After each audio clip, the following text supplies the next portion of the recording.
Doctor Jaime Urrutia, pues llegaron varias preguntas para usted. Se las voy a entregar, por si usted en algún momento quiere contestarle a las demás, pero vamos a hacer algunas. Leonardo-C25 le dice, como investigador de la UNAM y miembro del Sistema Nacional de Investigadores, ¿qué camino debería seguir la UNAM en cuanto a materia científica? ¿Se debería de cambiar el método de distribución del Sistema Nacional de Investigadores? Y junto con eso, dice, ¿cuál es la visión de la academia, de la comunidad científica en México para el 2030, 40, 50? ¿Debería de haber más injerencia de dinero privado? ¿Cómo descentralizar y diversificar la ciencia en el país? Una pregunta un tanto compleja, ¿verdad?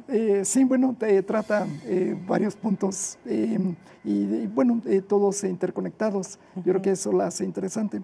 En la universidad, la UNAM, bueno, yo creo que el camino que tiene que seguir es continuar ampliando su sistema de investigación, tener mayor capacidad de laboratorios, tener mayor... ¿Con dinero privado?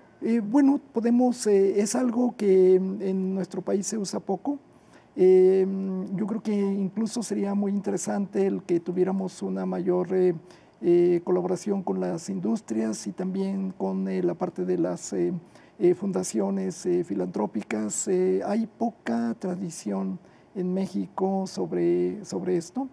Y yo creo que la UNAM tiene una buena capacidad como para poderlo tomar. Esto permitiría el que tuviéramos otras fuentes de financiamiento, otras fuentes de apoyo. Yo creo que, y esto podría ser algo también interesante para todas las otras universidades. Okay. Yes RL, perdón. Dice, ¿en qué ciudades de México se podría poner una planta nuclear considerando los temblores?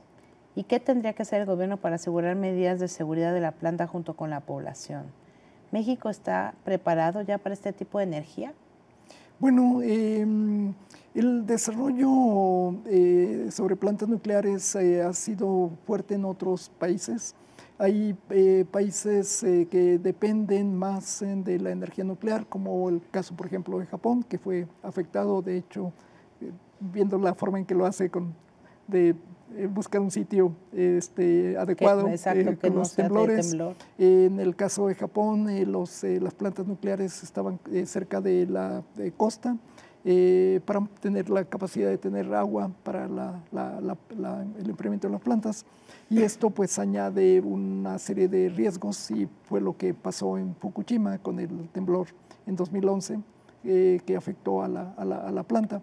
No solo en México, yo creo que la preocupación en los diferentes países es que las plantas estén localizadas en lugares mucho más seguros, con bajo riesgo. ¿Y cuál sería el lugar ideal en México? Bueno, en México tenemos varios lugares en el norte del país que tienen una sismicidad mucho más baja.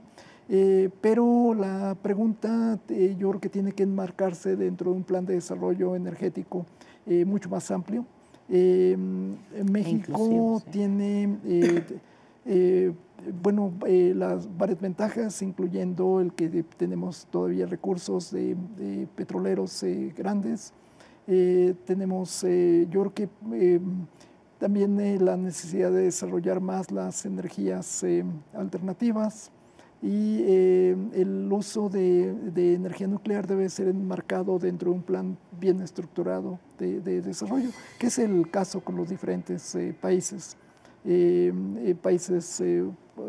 Además de Japón, Alemania, por ejemplo, tiene un desarrollo muy amplio en energías alternativas que está combinado con la parte de energía nuclear. Okay. Alejandro Canales le hace esta siguiente pregunta. ¿Para cuándo esperamos el siguiente meteorito? Bueno, yo creo que van a seguir cayendo, pero de pequeño tamaño, lo cual es bueno. Depende mucho de una serie de factores adicionales. La interacción gravitatoria entre varios cuerpos es muy difícil todavía de solucionar. Ha sido un problema en la física por muchísimo tiempo. Y lo que uno tiene es más un análisis estadístico y probabilístico de la frecuencia de estos impactos. Y trabajamos en escalas de tiempo mucho más amplias y en esas escalas es mucho más fácil, digamos, el tener entonces, sin poder dar una fecha precisa, la estadística dice que sí, nos toca en temblores, los impactos de asteroides de pequeño tamaño son muy frecuentes, de hecho ocurren y pasan sin notarlo, pero asteroides ya de tamaño suficiente para provocar daños o para crear cráteres ocurren ya en periodos mucho más amplios del orden ya de miles de años. Miles de años, ok. Y la última, Marco A. Martínez le pregunta, ¿las universidades realmente no tienen escuelas de investigación de ciencia, digamos, naturales? Esa es su opinión. ¿Cómo revertir esto y hacer que los niños dejen de ver la física, la matemática y otras ciencias como algo difícil, aburrido y sobre todo intrascendente? Bueno, yo creo que eso es una de las metas que tenemos para nuestro sistema educativo. Independiente de si uno se dedica a ser físico o ingeniero, yo creo que necesitamos tener una mejor educación en física, matemáticas, química, biología y que las veamos divertidas, no con el grado de dificultad que normalmente se transmite. Necesitamos también cambiar la preparación que les damos, incluyendo la preparación de los maestros y maestras, que son los que transmiten el conocimiento a nuestros niños. Yo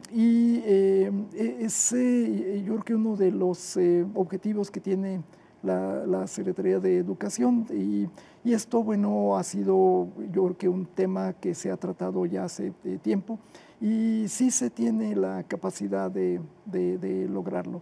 Yo creo que tenemos,